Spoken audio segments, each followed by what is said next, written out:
question of what Arab art is something that I've had to grapple with over almost 2 decades now since I started acquiring works.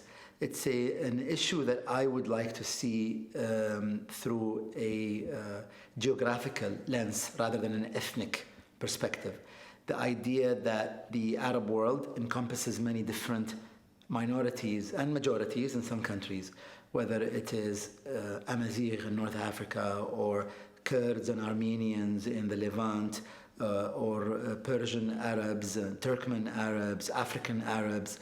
The Arab world is full of various kinds of minorities and religious groups, Christian, Jewish, Baha'i, as well as Sunni and Shia. So what Arab art is for me are all the above, living or having lived in the area that encompasses the 22 countries that form the Arab League.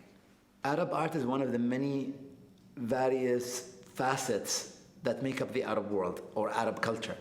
Arab art should be seen in the same way that Arabic music is looked at, film, poetry, and all other forms of cultural production. Arab art, I think, is becoming more and more essential for us as we meet real-world challenges over the past few years that have threatened our ethnic diversity, that have threatened our identities in the Arab world.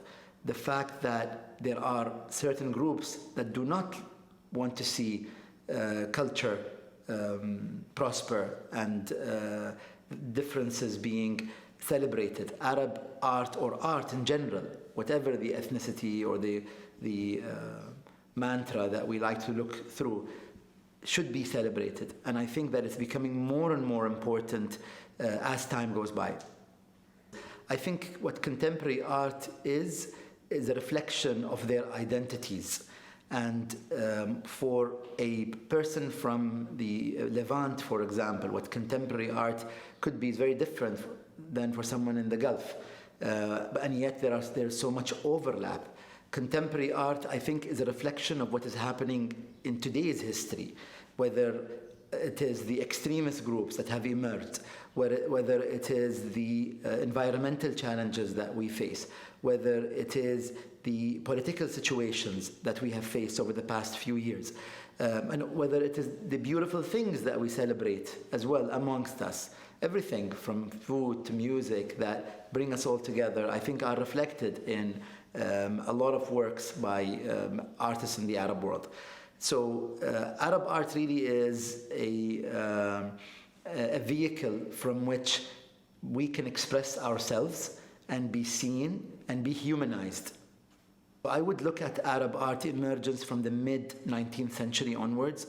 For me, the peak of what I regard as Arab art was the 1950s and 60s.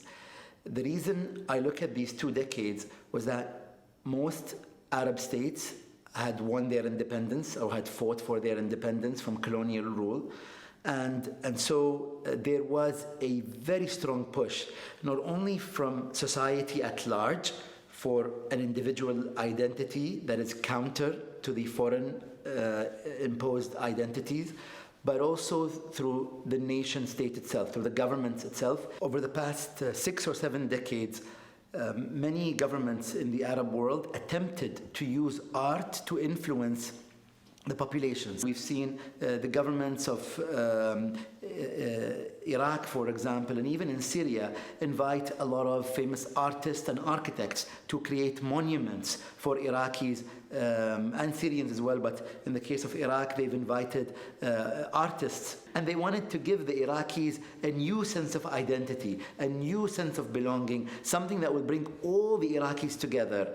And that was the idea of this monument. And so we see the governments rely on artists to create this idea of a common identity for the entire country. So can art influence countrymen? Can art influence citizens? I believe yes, art can influence citizens. The reason I collect art from the Arab world is the fact that this is the art that's under threat in the world. The fact is that other countries that I appreciate, whether it was India, Pakistan, Iran, Turkey, these countries' art movements and artistic treasures are not as under threat as the Arab world. The fact is that the Arab world is seeing a huge change in its demographics. The fact is that the Arab world has seen in the past 2 decades a number of wars. The fact is that we've seen foreign occupation, complete disregard to our own history and our own museums. Just in the Iraq war in 2003, several thousand works disappeared. The same thing happened with other countries that have witnessed civil wars or conflicts. So we have to safeguard our own history, because these works are national treasures. And I feel that it saddens me when they leave our region, because then our own populations don't get to experience the diversities that these countries included just a few decades ago. Because of my own individual, subjective interest, I always look at Arab art from a political lens. That even when I look at works that are landscapes, even when I look at portraits or works that are abstract, I always wonder what the political background was when that artist created his or her work. I always think, oh, was it done in 1967? Was the shadow of the war in any way looming? Was it done in the 1950s? Was that the age of Arab nationalism? Are there any metaphors or allegories that I should look out for?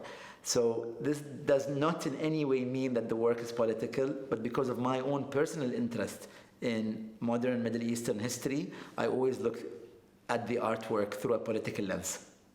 Over the past few years, I have noticed that there is a strong connection between many artworks and artists and between the political environment in which they created the work. In a contemporary sense, we see a lot of works created by artists who left the Arab world because of political conflict.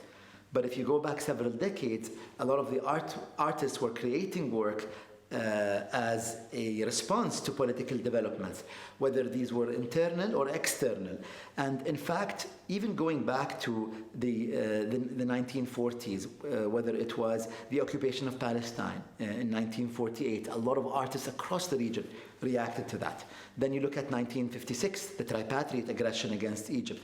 Artists reacted to that. The 1967 war, the 1973 war, the Iran-Iraq war, the 1991 Gulf War, the 2003 war. So unfortunately, all these political conflicts have been reflected in a lot of the artists' work.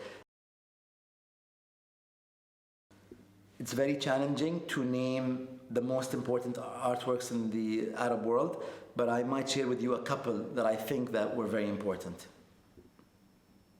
One of the works I think of is Jawad Salim's mother and child sculpture, which I can say I'm very proud that I was the underbidder at auction for that work. It is a sculpture that reflects motherhood and the very delicate connection between a mother and the child. And I think that that is a work that is quintessentially Iraqi. Another work that I think of is a work we have in our collection, or that series of works. I think Marwan, who was a Syrian artist who passed away in 2016, in the 1970s started depicting faces of human beings in a landscape style, and what he called sort of a topography of the soul. And I think this is a genre that has not been attempted before in art history. Although people draw parallels with other art movements, but I feel like that is unique to Marwan. So we need to be proud of our own histories, our own schools, and our own movements in art.